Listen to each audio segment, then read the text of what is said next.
Bonjour à tous, je suis Sia Benjamin, et doctorant au laboratoire EMA en technologie éducative de l'Université Cergy-Pontoise.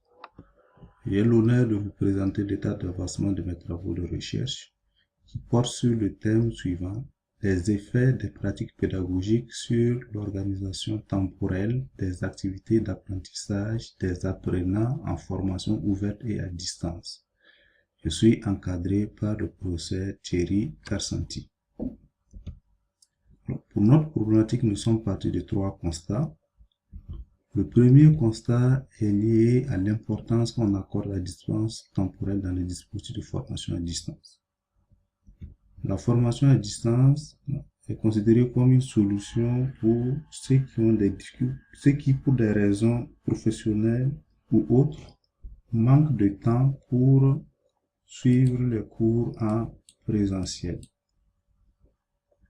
Et deuxième facteur qui rentre dans le cadre de ce premier constat, c'est que la distance temporelle est présentée comme un facteur à prendre en compte à tous les niveaux de la conception et de l'intégration des dispositifs FOID. Que ce soit au niveau de la scénarisation du choix des médias, la distance temporelle est un facteur qu'on cite très souvent à prendre en compte pour assurer la qualité des activités pédagogiques qui seront déployées dans le cadre de cette formation, des différentes formations. Le troisième facteur qui rentre toujours dans le premier constat, c'est que la distance temporelle est présentée comme un critère de qualité, d'accessibilité, d'ouverture des dispositifs. Donc, plus un dispositif de formation ouverte à distance offre la possibilité à plusieurs personnes ou à plus de personnes qui ont des difficultés de temps s'inscrire à suivre les différentes formations qui sont déployées, plus ce dispositif est présenté comme un dispositif de qualité. Notre deuxième constat, c'est un paradoxe. Donc, ce paradoxe, il ressort dans la littérature en premier lieu que la distance temporelle apparaît comme un écueil pour les apprenants. Donc, elle est considérée comme elle est citée comme une des principales causes de l'abandon des apprenants en formation ouverte et à distance. Donc, les apprenants ont des difficultés pour gérer le temps d'étude, le temps d'apprentissage qu'on leur a transféré dans le cadre de la formation à distance. Deuxième élément qui rentre dans le deuxième constat, c'est que la distance temporelle apparaît également comme un défi pour la formation à distance elle-même. En ce sens que elle est citée comme un facteur prépondérant de l'abandon. Et ce qui fait que les acteurs des dispositifs de formation à distance ont du mal à assurer la persévérance des apprenants en formation à distance. Donc, ils ont du mal à vaincre la distance temporelle pour favoriser la persévérance des apprenants en formation ouverte et à distance. Alors, notre troisième constat est que dans la littérature, il y a des réflexions théoriques qui ont établi un lien entre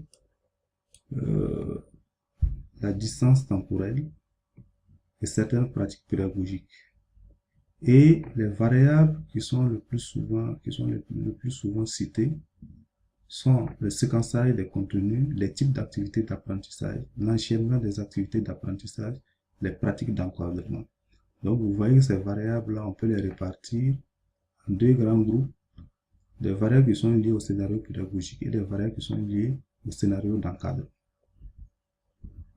Donc, partant de ce constat, nous avons formulé notre question principale de recherche.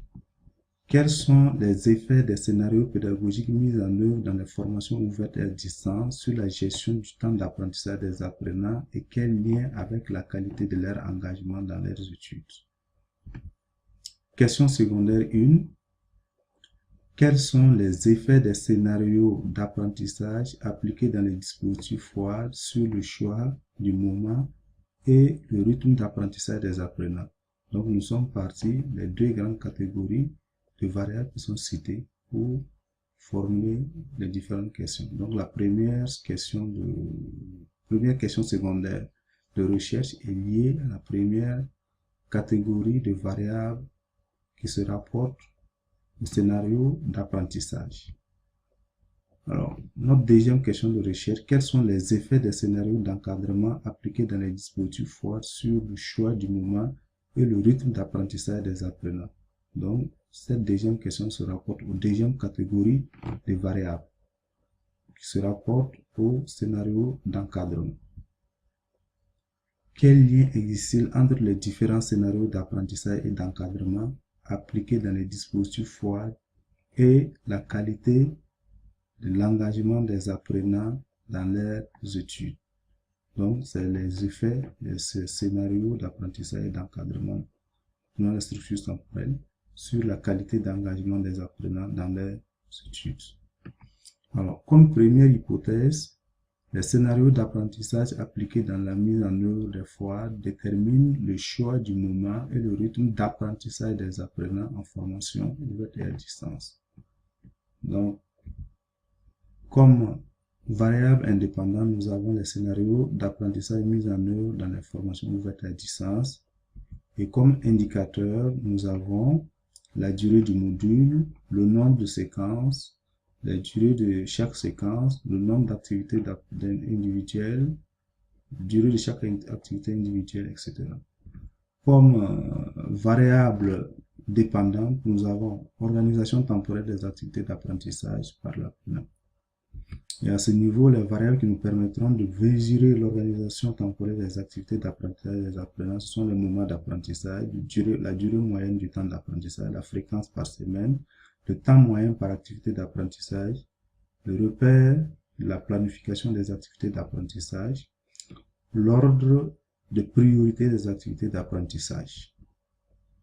Et comme deuxième hypothèse, les scénarios d'encadrement appliqués dans la mise en œuvre des FOID déterminent le choix du moment et le rythme d'apprentissage des apprenants.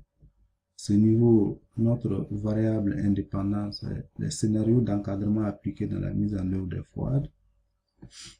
Et comme indicateur, modalité d'intervention dominante, moment d'intervention du tuteur, fréquence d'intervention du tuteur, le calendrier des activités, le nombre d'activités synchrones, la durée de chaque activité synchrone, le nombre d'activités asynchrones, la durée de chaque activité asynchrone.